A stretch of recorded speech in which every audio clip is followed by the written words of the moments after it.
નમસ્કાર, ઝી 24 કલાકના Windy live સાથે હું છું બંસી દવે। આજના દિવસે એટલે કે 6 જુલાઈ અને રવિવાર સાર્વત્રિક વરસાદ રાજ્યમાં જોવા મળી રહ્યો છે અને હું તમને જણાવી દઉં પહેલા વિંડીના માધ્યમથી જાણીએ તે પહેલા હાલ અત્યાર સુધીની સ્થિતિ વરસાદને લઈ શું જોવા મળી રહી છે તેને લઈને વાત કરશું। દક્ષિણ ગુજરાત સહિત રાજ્યભરમાં વરસાદી માહોલ જોવા મળી રહ્યો છે, જેમાં તાપી, સુરત, ડાંગ, નવસારીમાં અત્યાર સુધીમાં ભારે વરસાદ જોવા મળ્યો। તો સવારથી રાજ્યના કુલ 99 તાલુકામાં હાલ વરસાદ વરસ્યો છે। સૌથી વધુ તાપીના ડોલવણમાં 4 ઇંચ વરસાદ વરસ્યો છે। તો આગામી 5 દિવસની વાત કરીએ, આગામી 5 દિવસ ગુજરાતમાં ભારે વરસાદની સંભાવના છે।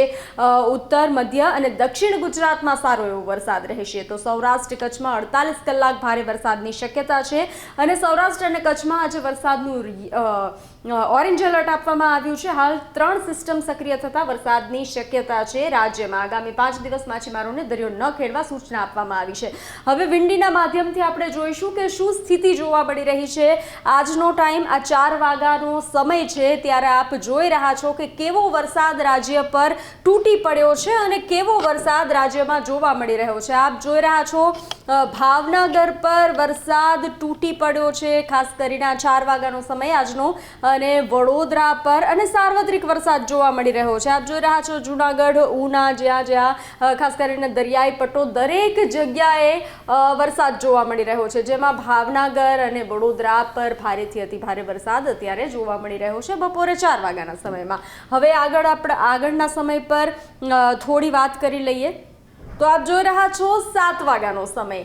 સાર્વત્રિક વરસાદ રાજ્યમાં 7 વાગ્યાના સમયમાં જોવા મળી રહ્યો છે, જેમાં સુરત, વલસાડ આપ જોઈ રહ્યા છો, દક્ષિણ ગુજરાત ખાસ કરીને ભાવનગરમાં વરસાદ, વડોદરામાં પણ જોવા મળી રહ્યો છે, અમદાવાદમાં પણ ભારે વરસાદ જોવા મળી રહ્યો છે, જામનગરમાં અને ખાસ કરીને કચ્છમાં આપ જોઈ રહ્યા છો ભારે વરસાદ। અત્યારે આગામી 5 દિવસ જે રીતે વરસાદની આગાહી છે તેને લઈ આ સાંજના 7 વાગ્યાનો સમય છે। જોઈ રહ્યા છો વરસાદ પૂરા રાજ્યમાં એટલે કે સાર્વત્રિક વરસાદ જોવા મળી રહ્યો છે। હવે થોડા આગળ આપણે વધીશું તો આ છે રાત્રે 10 વાગ્યાનો સમય।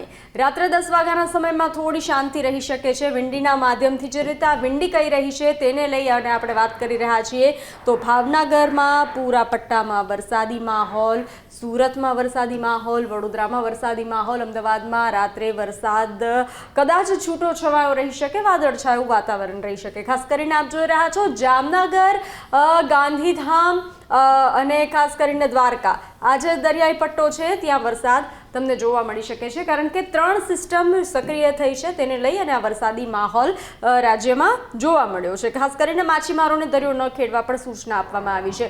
આ રાતનો સમય 12 વાગ્યા પછીનો સમય 1 વાગ્યાનો એટલે કે આવતીકાલે 7 તારીખનો સવારે 1 વાગ્યાનો, રાત્રે 1 વાગ્યાનો આ સમય આપ જોઈ રહ્યા છો। ત્યારે પણ વરસાદ રહી શકે છે। ઉનામાં વરસાદ જોવા મળી રહ્યો છે, જૂનાગઢમાં, દ્વારકામાં, જામનગરમાં અને ખાસ કરીને કચ્છનો નલિયા ગાંધીધામનો જે પટ્ટો છે ત્યાં ભાવનગરમાં વરસાદ, સુરતમાં, વલસાડમાં તો દક્ષિણ ગુજરાતમાં ભારે વરસાદની તો સંભાવના વ્યક્ત કરવામાં આવી છે, આવી પણ રહ્યો છે, તૂટી પડ્યો છે વરસાદ।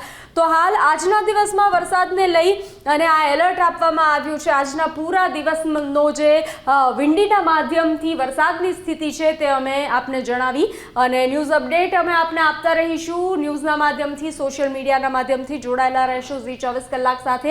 આગામી 5 દિવસ દરિયો ન ખેડવા સૂચના આપવામાં આવી છે અને આગામી 5 દિવસ ભારે વરસાદ રહી શકે છે, સાર્વત્રિક વરસાદ રાજ્યમાં રહી શકે છે।